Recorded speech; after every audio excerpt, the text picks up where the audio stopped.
हर बार जब भी यह आदमी सड़क किनारे किसी महंगी कार के पास से गुजरता था तो वह खिड़की पर एक बार हाथ से ठोंका था, फिर चारों ओर देखता था। जब उसे पता चला कि कार में कोई एंटी थेफ्ट सिस्टम नहीं है तो वह तुरंत कार के पास गया। उसने एक खास बल्ले से दरवाजे के काया के ताले पर जोर से मारा। कार का दरवाजा आसानी से खुल गया। छोटा काला चोर तुरंत कार में कूद गया। चारों ओर देखने के बाद उसने सामने की सेंट्रल कंट्रोल स्क्रीन को लक्ष्य किया। उसने बस 2 क्रॉबार डाले और जोर से मारा। कार की सेंट्रल कंट्रोल स्क्रीन आसानी से उसके हाथ आ गई, लेकिन लालची होने के कारण वह इतने से ही संतुष्ट नहीं हुआ। उसने तुरंत कार के अंदर और भी कुछ ढूंढना शुरू कर दिया। उसने पूरी कार की छानबीन की, लेकिन उसे कोई कीमती सामान नहीं मिला। आधा घंटा खोजने के बाद उसे केवल एक सस्ता धूप का चश्मा मिला। गुस्से से पागल होकर उसने पिछली सीट पर पेशाब कर दिया। अपनी निराशा जाहिर करने के बाद वह बाहर निकलने के लिए दरवाजा खोलने ही वाला था, लेकिन तभी वह डर कर देखता है कि कार का दरवाजा किसी भी तरह से नहीं खुल रहा है। वह जल्दी से यात्री दरवाजा खोलने गया, लेकिन वह भी नहीं खुला। उसने हिम्मत नहीं हारी और पिछली सीट पर कोशिश की, लेकिन चारों दरवाजे कसकर बंद थे। परेशान होकर उसने जबरदस्ती दरवाजा तोड़ने का फैसला किया। उसने दोनों पैरों से कार की खिड़की के शीशे पर जोर से लात मारी। अंत में उसके पैर थक गए, लेकिन कार का दरवाजा और खिड़की टस से मस नहीं हुई। चाहे वह कितनी भी कोशिश करे, सब बेकार था। तभी उसे पुलिस को फोन करने का ख्याल आया, लेकिन उसे यह जानकर हैरानी हुई कि उसके फोन का सिग्नल भी गायब हो गया था। जब वह बहुत परेशान था तो अचानक उसे एक उपाय सूझा। उसने जल्दी से एक कवर हटाया, उसमें से कुछ मरम्मत के औजार निकाले। फिर उसने एक सॉकेट रिंच उठाया और बिना कुछ सोचे समझे कार की खिड़की पर जोर से मारा। उसने कुल 81 बार मारा, लेकिन खिड़की पर कोई दरार नहीं आई। जब उसे समझ नहीं आ रहा था कि क्या करे, तो उसने ऊपर देखा और हैरानी से पाया कि एक राहगीर कार के बाहर टहल रहा था। बचाने वाले को देखकर छोटा काला चोर खिड़की पर पीटने लगा और मदद के लिए चिल्लाने लगा। अगले ही पल राहगीर धीरे से पास आया। छोटे काले चोर को लगा कि वह बच जाएगा, लेकिन राहगीर केवल खिड़की पर अपनी सुंदर परछाई को देखकर तारीफ कर रहा था। जाहिर है इस कार को खास तरीके से मॉडिफाई किया गया था। न केवल बाहर के लोग अंदर नहीं देख सकते थे, बल्कि कार के अंदर की आवाज भी पूरी तरह से कट गई थी। भले ही वह चिल्ला चिल्लाकर गला फाड़ ले, कोई नहीं सुनता। अगले ही पल राहगीर अपनी छोटी स्कूटर पर सवार होकर चला गया। उम्मीद के इस तरह हाथ से फिसल जाने पर छोटा काला चोर तुरंत गहरे निराशा में डूब गया। थक हार कर वह सो गया। जब वह अगली बार जागा तब तक रात हो चुकी थी, लेकिन उसे अभी भी भागने का कोई तरीका नहीं सूझा था। तभी दूर से एक और राहगीर धीरे धीरे आता हुआ दिखाई दिया। उसने फिर से अपनी पूरी ताकत लगाकर मदद के लिए चिल्लाया, लेकिन नतीजा वही रहा जो दिन में हुआ था। बाहर के लोग उसे बिल्कुल भी नहीं देख पाए। पूरे दिन पानी की एक बूंद भी न पीने के कारण अब उसका गला सूख चुका था। लाचार होकर उसे प्यास बुझाने के लिए खिड़की पर जमा पानी की बूंदें चाटनी पड़ी। छोटा काला चोर इस दर्दनाक स्थिति में पूरी रात गुजारता रहा। अगले दिन अचानक उसे एक विचार आया, अगर वह सेंट्रल कंट्रोल को वापस लगा दे तो शायद कार का दरवाजा खुल जाए। इसलिए उसने बिना कुछ कहे सेंट्रल कंट्रोल स्क्रीन को वापस उसकी जगह पर लगा दिया, लेकिन दरवाजा फिर भी नहीं खुला। जब वह परेशान हो रहा था तभी सेंट्रल स्क्रीन पर अचानक एक फोन कॉल आया। यह देखकर वह दुविधा में पड़ गया, क्योंकि वह एक चोर था, लेकिन अगर वह जवाब नहीं देता तो वह भागने का मौका चूक सकता था। यह सोचकर उसने फोन उठा लिया, लेकिन उसे यह जानकर हैरानी हुई कि फोन पर दूसरी तरफ कार का मालिक था। थोड़ी बातचीत के बाद छोटे काले चोर को पता चला कि कार मालिक ने उसे क्यों फंसाया है। दरअसल कार मालिक की महंगी कारें बार बार चोरों का शिकार होती थीं। पुलिस को बुलाने का भी कोई फायदा नहीं हुआ। ऐसा बार बार होने पर कार मालिक ने भी अपने तरीके से इन चोरों को सजा देने का फैसला किया। इसलिए उसने बहुत सारा पैसा खर्च करके इस महंगी कार को खास तरीके से बदलवाया। इसका उद्देश्य चोरों को ऐसी यातना देना था जिससे उन्हें लगे कि जिंदगी से मौत बेहतर है। और छोटा काला चोर पहला दुर्भाग्यशाली शिकार बन गया। सच्चाई जानने के बाद छोटा काला चोर गुस्से से भर उठा। उसने कार मालिक को खूब गालियां दी, लेकिन अगले ही पल कार मालिक ने बेरहमी से फोन काट दिया। इससे पहले कि छोटा काला चोर कुछ समझ पाता, कार का एयर कंडीशनर तेजी से ठंडी हवा फेंकने लगा। लेकिन थोड़ी देर बाद उसे लगा कि कुछ तो गड़बड़ है। हवा और भी ठंडी होती जा रही थी। उसे एहसास हुआ कि कार मालिक उसे जमाकर मारना चाहता है। हार मानने के बजाय उसने कार के दरवाजे के कंट्रोल मॉड से शुरुआत करने का फैसला किया, लेकिन दरवाजे को भी बदल दिया गया था। उसे कोई रास्ता नहीं मिला, बल्कि गलती से उसने अपनी बांह को घायल कर लिया। एयर कंडीशनर अभी भी लगातार ठंडी हवा फेंक रहा था। हार मानकर छोटे काले चोर ने अखबार फाड़कर हवा निकलने की जगह को बंद कर दिया, लेकिन इसका कोई खास असर नहीं हुआ। थोड़ी ही देर में वह ठंड से कांपने लगा। जब उसे लगा कि वह ठंड से मर जाएगा तो कार मालिक ने फिर से फोन किया। छोटा काला चोर तुरंत फोन पर गिड़गिड़ाने लगा। अपनी करनी पर पछतावा जाहिर किया और माफी मांगी, लेकिन कार मालिक ने सुनने के बाद भी कोई दया नहीं दिखाई। उसने उसे एक मौका देने का फैसला किया, यानी वह 30 सेकंड के लिए फोन का सिग्नल खोल देगा। अगर वह 30 सेकंड के भीतर किसी को मदद के लिए बुला सकता है तो वह दरवाजा खोलकर उसे जाने देगा। यह सुनकर छोटा काला चोर तुरंत अपना फोन निकाला और सबसे पहले अपने दोस्त को फोन किया। उसने कहा कि वह कार में फंस गया है और उससे जल्दी आकर उसे बचाने को कहा, लेकिन उसके दोस्त ने उस पर विश्वास नहीं किया, क्योंकि छोटा काला चोर रोजाना झूठ बोलता था। उसने तुरंत फोन काट दिया। छोटा काला चोर अभी भी दूसरों से संपर्क करना चाहता था, लेकिन सिग्नल कट चुका था। 30 सेकंड का समय समाप्त हो गया था। निराश होकर उसने दया की भीख मांगनी शुरू कर दी। उसने कहा कि उसके 80 साल के बूढ़े माँ बाप और बच्चे हैं और कार मालिक से उसे माफ करने को कहा, लेकिन कार मालिक टस से मस नहीं हुआ। गुस्से में आकर छोटे काले चोर ने कार मालिक के परिवार के बारे में बुरी बातें कहनी शुरू कर दी। इसके ठीक बाद एयर कंडीशनर से अचानक एक अजीब गैस निकलने लगी। इससे पहले कि वह कुछ समझ पाता, वह जोर जोर से हंसने लगा। जाहिर है गैस में हंसाने वाली गैस लाफिंग गैस मिली हुई थी। जब वह हंसे हंसे दम घुटने वाला था तो कार मालिक ने समय पर एयर कंडीशनर बंद कर दिया। समय बीतता गया। छोटा काला चोर कार में फंसे हुए 2 दिन और 2 रात गुजार चुका था, लेकिन उसे बाहर निकलने का कोई तरीका नहीं सूझा। अगर ऐसा ही चलता रहा तो वह जल्द ही प्यास या भूख से मर जाएगा। बाहर तेज बारिश हो रही थी, लेकिन कार के अंदर का आदमी प्यास से मरने वाला था, क्योंकि वह 2 दिन और 2 रात से कार में फंसा हुआ था। कार में कोई पानी या खाना नहीं था। छोटे काले चोर ने कभी नहीं सोचा था कि वह बस कार में घुसकर कुछ चुराना चाहता था, लेकिन उलटे कार मालिक ने उसे फंसाकर मार डाला। निराश होकर उसने सेंट्रल कंट्रोल स्क्रीन पर कार मालिक से लगातार गुहार लगाई, उम्मीद की कि वह उसे छोड़ देगा। कार मालिक ने सुनने के बाद उसे एक मौका देने का फैसला किया। उसने कहा कि अगर छोटा काला चोर अपनी 5 बुरी और 5 अच्छी बातें लिखता है तो वह उसे इस कार जेल से जाने देगा। हालांकि बुराइयां लिखते समय छोटा काला चोर तेजी से लिख रहा था, लेकिन जब अच्छाइयां लिखने की बारी आई तो उसे समझ नहीं आया कि क्या लिखे, क्योंकि उसने बचपन से लेकर अब तक एक भी अच्छा काम नहीं किया था, बल्कि ठगी और धोखेबाजी के कई काम किए थे। कार मालिक ने यह देखकर सोचा कि छोटा काला चोर एक बुरा इंसान है और अगर उसे बाहर छोड़ दिया गया तो वह दूसरों को नुकसान पहुंचाएगा। इसलिए उसने उसे यहीं मरने देने का फैसला किया। छोटा काला चोर अच्छी तरह जानता था कि अगर वह ऐसा ही रहा तो वह निश्चित रूप से मर जाएगा। अब वह सब कुछ खुद पर निर्भर करता था। यह सोचकर उसने तेजी से कार का दरवाजा हिलाना शुरू कर दिया। आखिरकार बहुत कोशिश के बाद उसने एक छोटा सा छेद बना लिया। जब उसने देखा कि बाहर एक राहगीर गुजर रहा है तो छोटा काला चोर तुरंत छेद से मदद के लिए जोर जोर से चिल्लाने लगा, लेकिन कार की मजबूत साउंड प्रूफिंग के कारण उसकी आवाज केवल भिनभिनाती मच्छर जैसी लग रही थी। राहगीर को बिल्कुल भी पता नहीं चला कि एक आदमी महंगी कार में फंसा हुआ है। समय के साथ छोटे काले चोर की मानसिक स्थिति भी खराब होती गई। बाहर हो रही बारिश को देखकर पानी की एक बूंद भी न पीने के कारण उसकी प्यास बढ़ती जा रही थी। तभी उसे कार के विंडशील्ड वाइपर के पानी का ख्याल आया, इसलिए उसने जल्दी से डिक्की का पैनल खोला और पहली बार उसने थोड़ा पानी लिया। अब उसे पता नहीं था कि वह इस तरह और कितने दिन गुजार पाएगा। अगले दिन जब वह जागा तो उसने देखा कि बाहर एक बेघर आदमी खाना खा रहा है। भूख से तड़प रहे छोटे काले चोर का पेट जोर से गुर्राने लगा। भूख बर्दाश्त न कर पाने पर उसने अखबार का एक टुकड़ा फाड़ा, जबरदस्ती उसे मुंह में भरा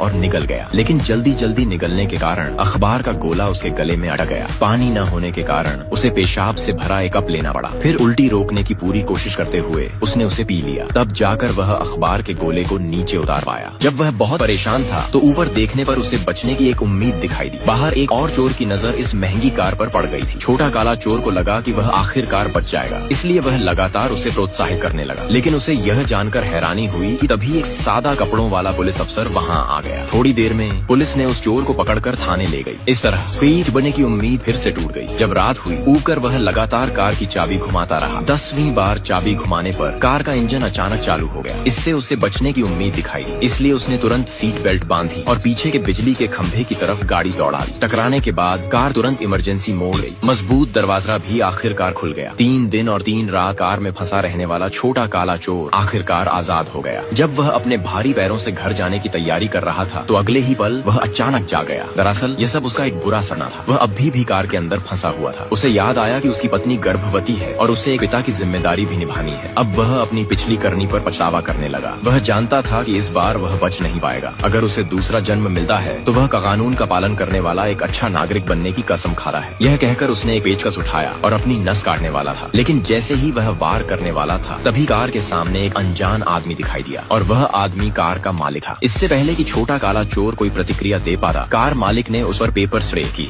मिर्च का स्प्रे से वार किया। यह देखकर कि छोटा काला चोर अब विरोध नहीं कर पाएगा, कार मालिक ने दरवाजा खोला। उसने कहा कि छोटे काले चोर की चोरी का वीडियो जो अंदरूनी कैमरे में कैद हुआ था उसे उसने सभी बड़े मीडिया प्लेटफॉर्म्स पर अपलोड कर दिया है। इस तरह पूरे देश को पता चल जाएगा कि वह एक चोर है। कार मालिक का असली इरादा था कि जब सभी मीडिया कर्मी आ जाएं तो वह सबके सामने उसे सजा देगा। जल्द ही खबर सुनकर मीडिया और भीड़ वहां पहुंच गई। जब सही समय आ गया तो कार मालिक ने छोटे काले चोर को कार से बाहर खींचा, लेकिन जैसे ही वह कुछ करने वाला था तभी एक पुलिस की गाड़ी वहां आ गई। पुलिस उसे निजी तौर पर सजा नहीं देने देगी। अगर कार मालिक ने उसे मारने की कोशिश भी की तो कुछ 100 मीटर दूर तैनात शार्प शूटर गोली मार देगा। लेकिन इस समय कार मालिक को इसकी परवाह नहीं थी, क्योंकि पूरा देश न्याय के फैसले का इंतजार कर रहा था। था। इसी बीच छोटे काले चोर की पत्नी भी वहाँ पहुँच गई। अपनी गर्भवती पत्नी को देखकर छोटा काला चोर टूट गया। उसने अपनी पत्नी से कहा कि वह मरने लायक है और अगर उसे दूसरा जन्म मिला तो वह एक अच्छा आदमी बनकर रहेगा। लेकिन कार मालिक ने उसे नहीं छोड़ा। अगले ही पल छोटा काला चोर ने कार मालिक को शार्प शूटर की गोली से बचा लिया। छोटे काले चोर की इस हरकत से कार मालिक हैरान रह गया। उसने कभी नहीं सोचा था कि यह छोटा चोर इतना निस्वार्थ होकर उसकी जान बचाएगा। कार मालिक तुरंत छोटे काले चोर से प्रभावित हो गया। छोटे काले चोर की इस हरकत ने वहाँ मौजूद भीड़ को भी भावुक कर दिया। वे सब पुलिस से छोटे काले चोर को माफ करने की गुहार लगाने लगे। अंत में छोटा काला चोर, जो एक चोर था, उसने अपनी बहादुरी से पूरे देश की माफी हासिल कर ली। इस घटना के बाद उसने अपनी जिंदगी बदल ली और अपनी पत्नी के साथ खुशी खुशी रहने लगा और यहीं पर फिल्म खत्म हो जाती है।